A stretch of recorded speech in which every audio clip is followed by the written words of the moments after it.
Unang Pedro 2:7-10. Sa inyo na nananampalataya, siya'y mahalaga.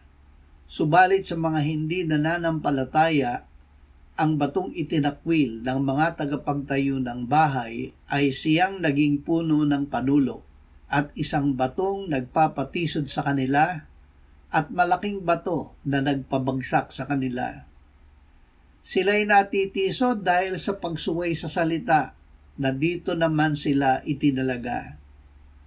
Ngunit kayo'y isang lahing pinili, isang maharlikang pagkapari, isang bansang banal, sambayanang pag-aari ng Diyos, upang inyong ipahayag ang mga makapangyarihang gawa niya na tumawag sa inyo mula sa kadiliman tungo sa kanyang kagilagilalas na liwanag.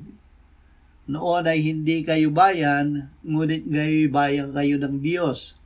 Noon ay hindi kayo tumanggap ng habag, ngunit ngayon tumanggap kayo ng habag.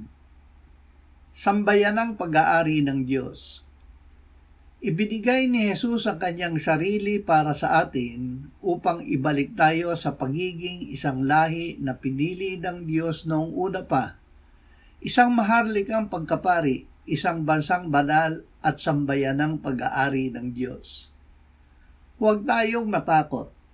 Tayo ay tinubos at tinawag ng Diyos sa pamamagitan ng pagbibigay ni Jesus ng kanyang sarili para sa atin, upang tayo ay maging kanya at maging saksi niya. Sinabi niya bago siya iniakit sa langit, "Humayo kayo at gawin ninyong alagad ang lahat ng bansa, bautismuhan ninyo sila sa pangalan ng Ama at ng Anak at ng Espiritu Santo, at turuang sundin ang lahat ng iniutos ko. At narito ako ay kasama ninyong palagi hanggang sa katapusan ng panahon."